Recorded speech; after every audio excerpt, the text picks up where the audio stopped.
Hello, everybody. Welcome in. I am Matt Verderame alongside BetSided's managing editor, Ben Heisler. Of course, at this point, you know who we are if you've been listening to the podcast throughout the year. And so hopefully you also know that we're going to dive deep into this game with the Chiefs and the Chargers on Sunday Night Football. Of course, it was flexed a week ago out of that late afternoon slot all the way down into the NBC primetime game. Heisler, are you excited for this game? Where do you fall on this one?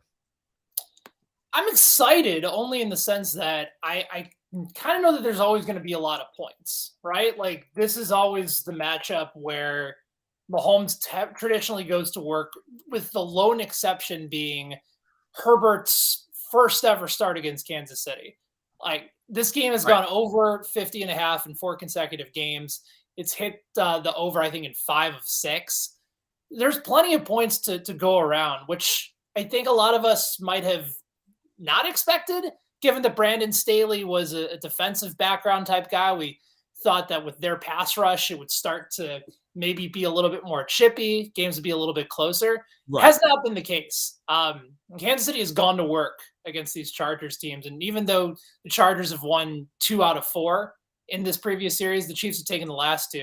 And hard to envision a scenario, Verderame, where Kansas City in this type of spot goes out to LA and struggles. It can happen. The line is currently less than a touchdown at 5.5, Yep. 6. But I mean, you and I both are kind of in agreement here. It's going to take a lot of injuries and a lot of weird shit to happen for Kansas City to not comfortably cover this number, I think. So look, I'll eat it if I'm wrong with this. I think Kansas City is going to kick their ass this weekend. I really do. And the reason being not just like, oh, I think they're going to kick their ass and that's that. I think it'll be because the Chargers coaching is so bad that I don't have any faith in Brendan Staley or Joe Lombardi to make any adjustments whatsoever. Like none. Absolutely none. Yeah. I don't think like they saw each other week 2. Chiefs won the game 27-24. They didn't play well in the first half of the game. The Chargers outplayed them early. Kansas City then went and scored 17 unanswered points until the Chargers scored in garbage time to cover. Yeah. Which was an ideal cover. I had the Chargers covering in that game. So I There was you go. Right. So it was because it's 27-17 with like a minute to go. The Chargers score. They don't get the onside kick. Game ends. Yeah. And I will say one of the more impressive drives you'll ever see because Herbert had like no ribs at that point and was just driving. It was unbelievable. Right. But in any event, this game now, there's no Joey Bosa in this game. There's no Rashawn Slater. There's no J.C. Jackson. Mike Williams might play. Keenan Allen might play. Well, I don't know. I think even if they do play, they're going to be limited to some capacity. I mean, Allen's played 2 halves of football all year long with his hamstring injury, and Mike Williams has a high ankle sprain he's dealing with. So I don't think either one of those guys is coming in and playing 100% of the snaps. I'd be very surprised. My general thought in this game, and we'll get into all the minutia of it, is A, I don't trust the Chargers to adjust. B, the Chiefs have a tendency where they will kind of lay in the weeds in certain games where they don't feel like they have to go all out. They don't, which drives me nuts, but they have a long-standing history of doing that. They know if they win this game, this division is toast. I think they will come out with their guns blazing in this game and try to beat them in every way they possibly can. And when the Chiefs do that, which we've seen against the Niners, we've seen against Tampa, we saw in week 1 against Arizona, they typically hammer who they're playing. And I just don't think the Chargers are as good as the team we saw in week 2. And now I think the Chiefs know they want to play them, and they're playing a lesser team. So I think the Chiefs are going to lay it on the Chargers this weekend. We'll see, but that's just my general gut feeling. Yeah, I think there's some potential concerns with this game from a betting perspective. The line, which was as high as 7, is now down anywhere between 5.5 and 6.5, depending on what sportsbook you look at. That's a bit unusual given the fact that the Chiefs have been very good against the spread on the road this year. They're 3-1-0, despite being 4-5-0 overall. They've been terrible against the spread at home. And in fact, the lone win covering the number was the 10-point win against Jacksonville when the line was 9.5. So congrats to the Chiefs for getting that half a point to take down Jacksonville in that game. Now you have a Chargers team that's actually been pretty good against the spread. They've been 6-3-0, but almost all of their wins have come on the road. They're 1-3-0 against the spread in LA this year. Just has not been a good place for them, which is unusual because, yes, we can make fun of the Chargers for not having any fans, and it's basically going to be, Arrowhead West. All the jokes are there and rightfully deserved. But think of the makeup of their team. Think of all the speed they have with Eckler, Mike Williams down the sidelines. Josh Palmer's had himself a nice year. The speed on the edges with guys like Bosa and Khalil Mack with a really good pass rush. This should be a team that actually thrives indoors in comfortable surroundings. And they seem to kind of lay it down, and there's bad coaching and mismatches, and other teams tend to figure them out a lot better in their home building. A bit surprising there. But I do think it is a concern, though, to see this line move further towards the Chargers when I think most people kind of have the same expectations that we do.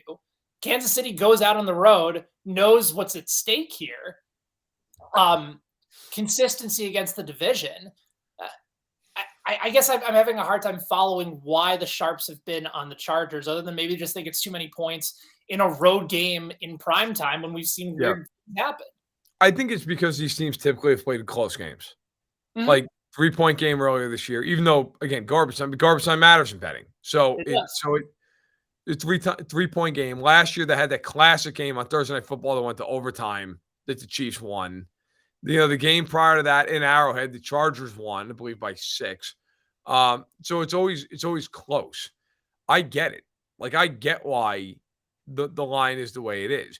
I think the Chiefs are going to put it on the Chargers, and I can still see this being a touchdown game for the final score, because it could be one of these things where they're up by 14 points with 2 minutes left, and the Chargers go down and score. So I get it. I get it. I do feel that way. I do understand why people feel that way. I will say this. I have a theory on why the Chargers are terrible at home. And my theory is, when you're on the road and it's loud against you, you expect that. But when you're at home and it's a road crowd essentially for the Chargers, it's not that they don't expect it at this point, but I think it's demoralizing. Yes, that's Really, very much player. It's got to be like they're going to be in the silent count this week. Like, they really are. Like, they're going to be going to a silent count. It's not. I'm not even saying this to be funny. It really is going to feel like a road game for them this weekend.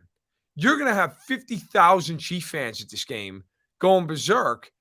It's embarrassing. Like, I really do think it takes the wind out of your sails. And I think, we'll just use this game as an example, but it's true for other teams as well.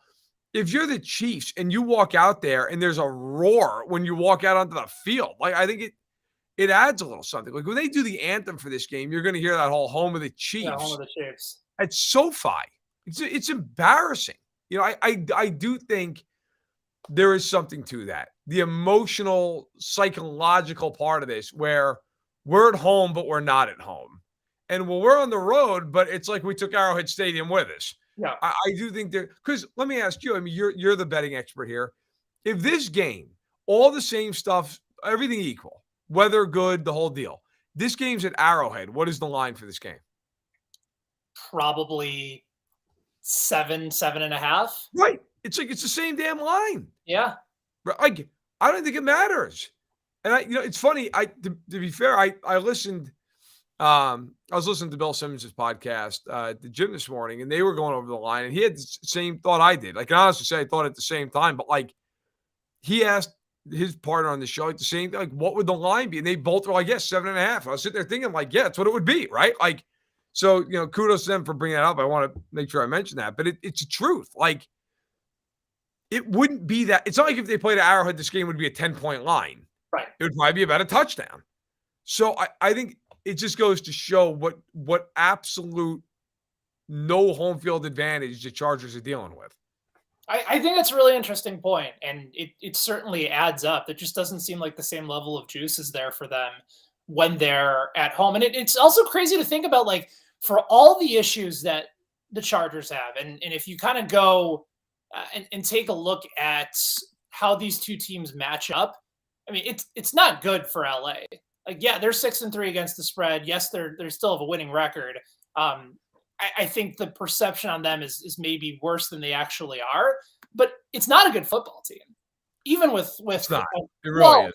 like I, most people I think would look at Herbert's numbers this year and go like this isn't on him. And I think that shows that fans have gotten smarter. Like they recognize what their offense has been doing to not take any chances downfield. Now I will say that if Mike Williams comes back and if Keenan Allen comes back, then I think where the line is currently at 6 or -5.5, or even if it goes down to -5, it makes a difference because that opens up so many different elements of this offense. But it shouldn't be the end all be all. You can't just look at Herbert and say this is a dink down the field type of guy. It's not how he plays. Like move him in the pocket. He can open up the whole field. You don't need to cut the field in half for him like you do for Right. Cousins or those type of guys. But he'll thrive off of play action. Austin Eckler is one of the best backs in the entire NFL with his ability to both catch passes and also as a runner. They have ways to unlock this offense, Verderame, but they choose not to, and it's killed him all year. I tweeted this out this week, and forgive me, I don't have the tweet right in front of me. I'm going to do my best to remember it off the top of my head.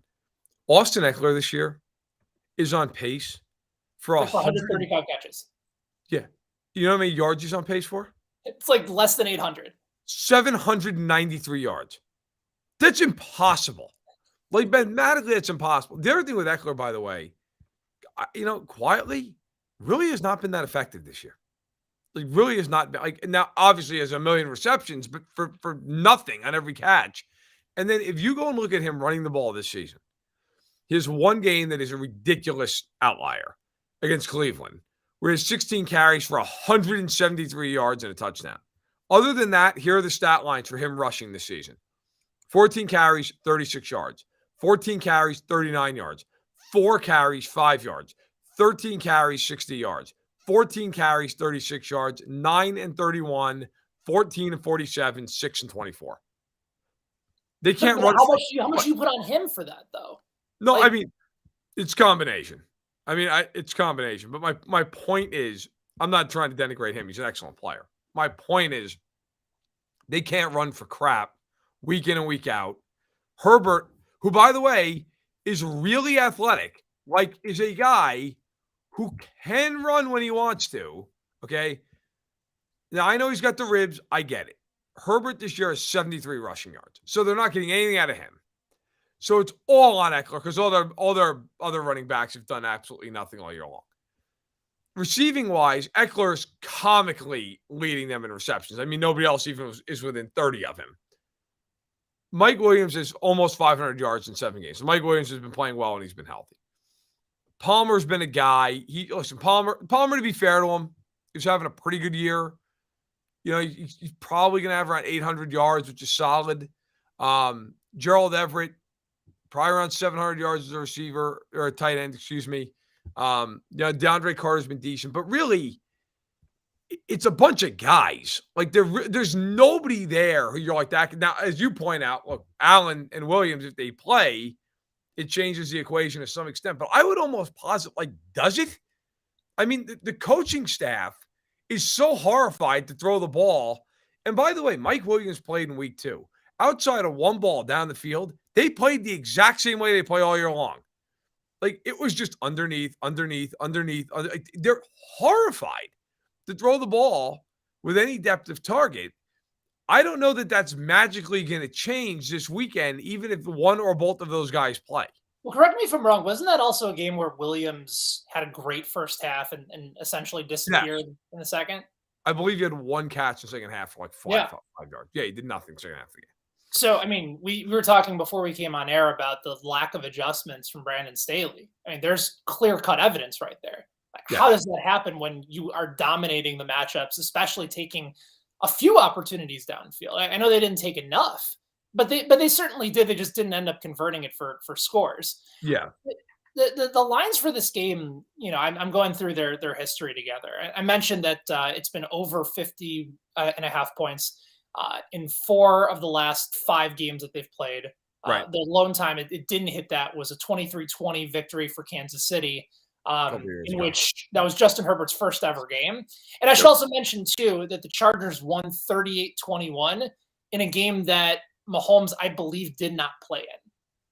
I think that was the final game of the regular Yes, season. you're correct. They had nothing to play for. They were 14-1. They started Chad Henne. Yes. Yep. So keep that in consideration. So Mahomes in these matchups has won 3 of 4 against Herbert, including the last 2 games, but both have been by 3 points, 6 points, 6 points, and then the blowout for the Chargers in the game that really doesn't matter. A couple other trends worth mentioning here.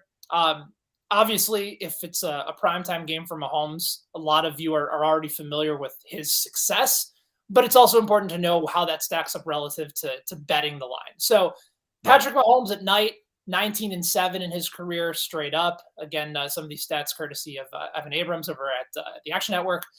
Mahomes is 19-7 straight up in primetime games, but against the spread, he's 14-11-1. He's also won 5 consecutive games on Sunday night.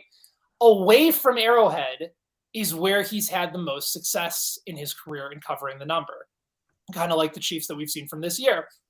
Mahomes away from Arrowhead in his career, 24-14-1 against the spread, including 9-4 against the spread against AFC West opponents. And since I mentioned Justin Herbert, in the games that he started versus Kansas City, every game, with the exception of his first start, has gone over 50.5 points. So I'm the way that I'm leaning here, Verderame, even though we both expect Kansas City to come out and play well. And again, I think this is one of those matchups where I'll wait on the number for Kansas City, but I've already bet the over. Like I wanted to get that line when it was 49.5 because I almost knew immediately it was going to go to 50, and it did. It's now at 50.5, 51.5. I would tell you that if you are looking to bet the over in this game, get it while you still can before that number gets to 51. 51 is a very key number when it comes to totals in the NFL. If you can find it at 50.5, I would jump on it because it's pretty much expected that this number is going to continue to climb. Yeah, no, it makes total sense. I'm with you. I think it's going to be something, but honestly, I think it's going to be kind of around the number, but I would take the over. I could see it being like 31-24. Like, I think the Chiefs will be up by a couple scores for a decent amount of this game. There's a part of me, to be totally frank, that I understand why the Sharps are betting the Chargers, because it's one of those things where, like, the Chargers have talent. They're at home. They need to win the game more than the Chiefs do. I mean, the Chiefs certainly want to win because, it's a 1 seed and all that, but the Chiefs are going to win this division, I think, either way. I don't think too many people would argue that. The Chargers are fighting for their lives right now. Like, if they lose this game, you're 5-5, and who the hell knows if you're going to get in the playoffs. I just keep coming back to the coaching on the Chargers is so bad. And the other part of this is, too, is the first matchup, the big reason the Chiefs struggled in the first half was the combination of Bosa and Mack. Bosa's not there now. Right. It's a hell of a lot easier to just say, look, we're going to give help on Mack. We're going to chip him. He's not going anywhere. Not to say he can't make a play. God knows he can. He's really talented. But it's a lot easier to focus your attention on him. Right? I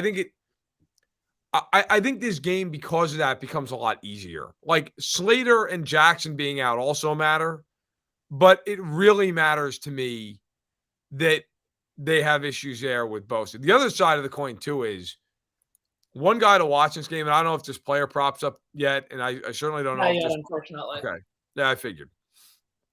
If there becomes a prop on Chris Jones getting a sack, take the side of Chris Jones. Because the one thing they did in the second half of that game defensively that the Chargers just had no answer for, they put him head up on Matt Filer over and over. And I mean, he destroyed Matt Filer in the second half of that game. Early in the game, they had him on the rookie, Zion Johnson. And to be fair, Johnson played great. He really struggled with him. He then flipped to play Filer, and he manhandled him the entire game. I guarantee you they are going to put him over Matt Filer in this game. And then they're also probably going to kick him out wide on third downs, which they like to do, and put him at edge against a backup with Slater and Trey Pipkins on the right side if he's able to go. I don't even know if he's able to go. I know they've been shuffling guys in now because of injuries over there. Jones is going to eat in this game. I would think that he is going to be a big factor. But, yeah, I think Bosa not being there, I just think if you're the Chargers, the big fear you have in this game more than anything else if you can't get to Mahomes, you got a problem because your linebackers are not good in coverage. You don't have J.C. Jackson. I mean, look, I respect the triumvirate of Samuel, Davis, and Callahan, but that's not cutting it if you can't get home. Like, he's going to kill you at some point in this game. Bosa has always given the Chiefs problems. Him not being there is a huge deal. Yeah, I'm in agreement with you there. And I think if you're looking at other potential props, again, we haven't seen lines come out as of yet. But they'll be up. We'll mention it, of course, on Arrowhead Addict, on BetSided. We'll have plenty of coverage for this game. Yep. If you're part of the Discord chat for Arrowhead Addict, we'll have some of those plays posted, have that conversation with you guys as well. But I think one aspect that I want to ask you about is whether or not if there's sustained level of what the Chiefs said last week, where they said they were going to run the football, and they did. Zay Pacheco had 16 rushing attempts, 82 yards. Right. That was an encouraging sign for a team that said they needed to run and actually went out and delivered. Now, you can do that against a team like Jacksonville most weeks. You have to run against this Chargers defense. If you don't, you are setting yourself up, not necessarily for a lack of success, but it just makes too much sense.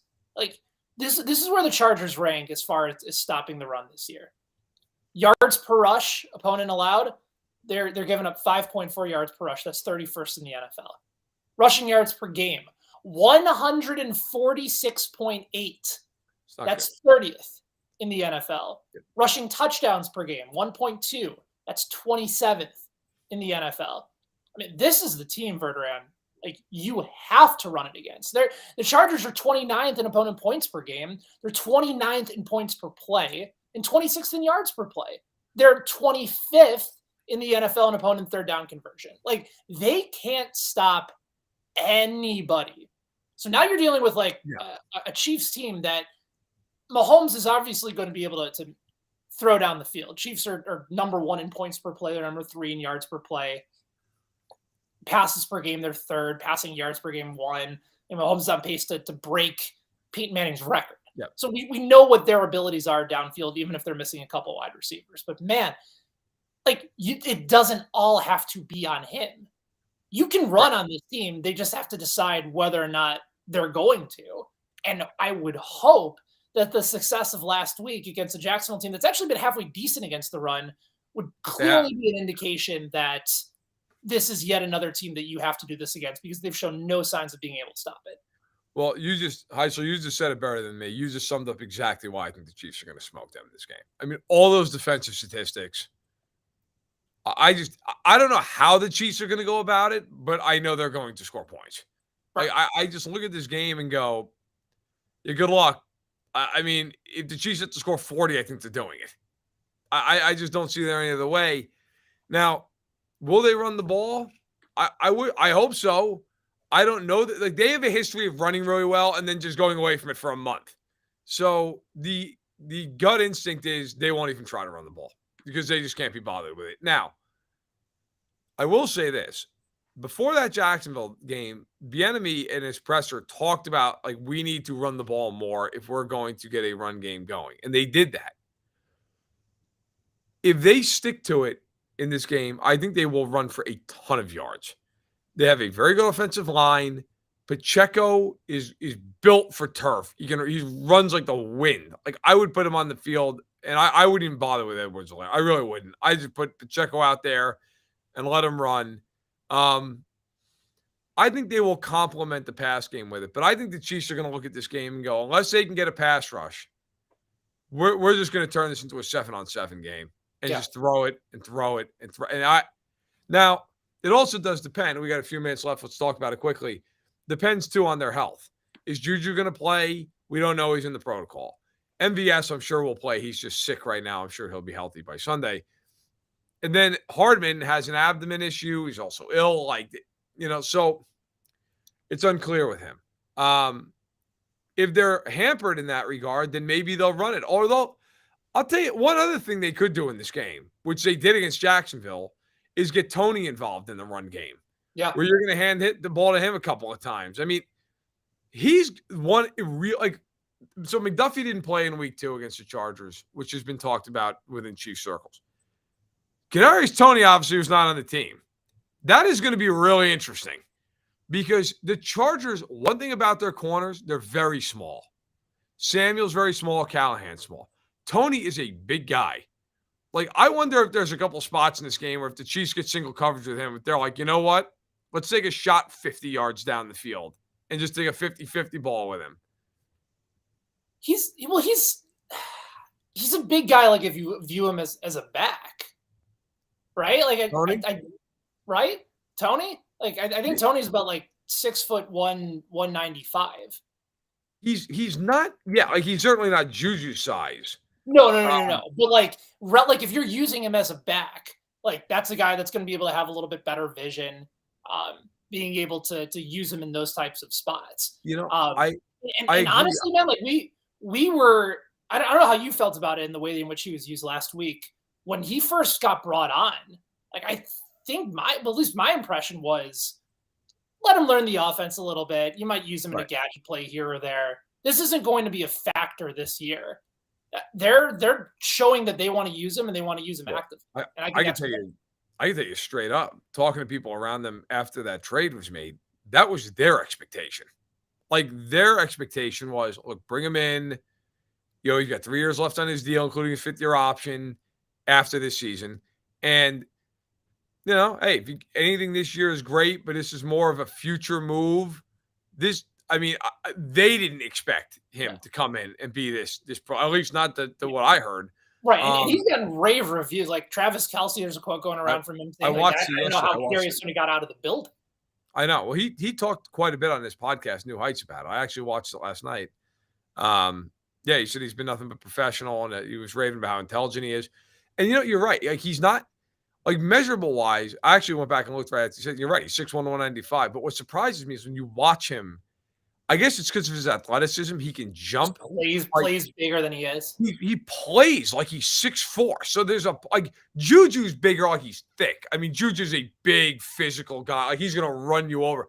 Tony's not so much a guy who's going to run you over, but he jumps out of the gym. Like the one catch he had on the sideline last week, he just jumped up like it was nothing and just that play where he was adjusting his gloves as he was getting ready to catch it.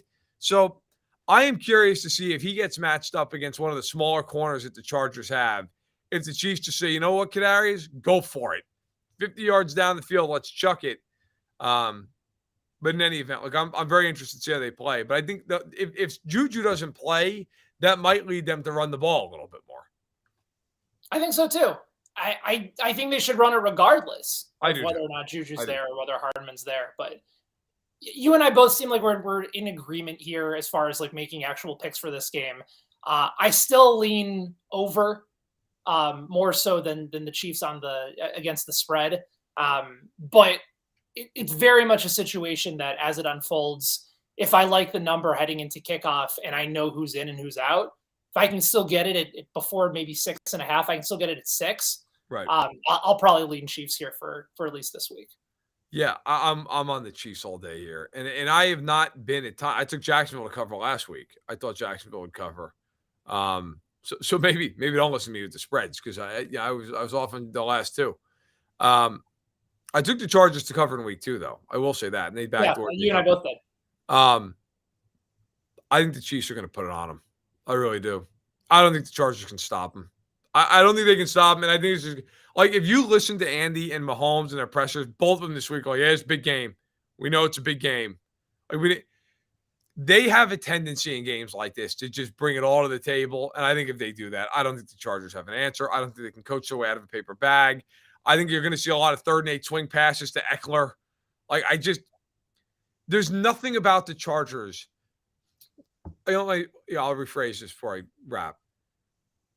The Chargers' talent is concerning, but the way they use it is the furthest thing from concerning.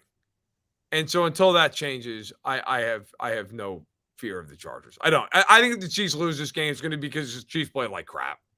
I don't think it's going to be because the Chargers went out there and suddenly became this great team. I don't think that's going to be the case. And there have been too many times, even with the game against Tennessee on Sunday night, where Mahomes is like the sense of urgency, especially in a division game on Sunday night or in primetime, Right. that immediately gets amped up. It kind of felt like it was one of the few times in the game against Tennessee where they knew that they weren't playing Tannehill. They knew that they were a huge favorite, and they kind of thought that they could coast in off the bye, which they've always done, and win the game. Yep. I think you'll see a different level of urgency again on primetime this week. So I think you and I are mostly in agreement. Yeah. No, absolutely. All right. I will be back at 4:00 Central with Patrick Allen breaking down the week as usual. So stick around for that. That'll be a full hour show. Of course, thanks so much for joining us today. And I, of course, implore you to check out all things BetSided, fanside.com/BetSided. Check it out. Of course, BetSided on YouTube, on Twitter, daily bet slip. That is every day, as the name would make you believe. So go ahead. By the way, too, Yeah, you yeah. and I will be hanging out together on Sunday morning this week. We will. Ian McMillan is off, a selfish bastard. So it's going to be you and me. It's going to be a half-hour show. We're gonna go rapid fire through the league. We have to talk about Buffalo Cleveland, which I really wanted to stay in Buffalo because I want to see that game. I want to see snow bigger than Devin Singletary on the field. Folks, take the under. Because I don't think anybody's scoring a point if there's that much snow. But I'm looking forward to it. Anyway, we got to go. Thank you so much, everybody, for being here. Jalen, Joe, Clint, you had a ton of comments, man. Thank you. Phantom, Eric, Jay Ward. Thank you so much for being here. Really appreciate it. Again, I'll be back later. But until then, take care and enjoy your Thursday.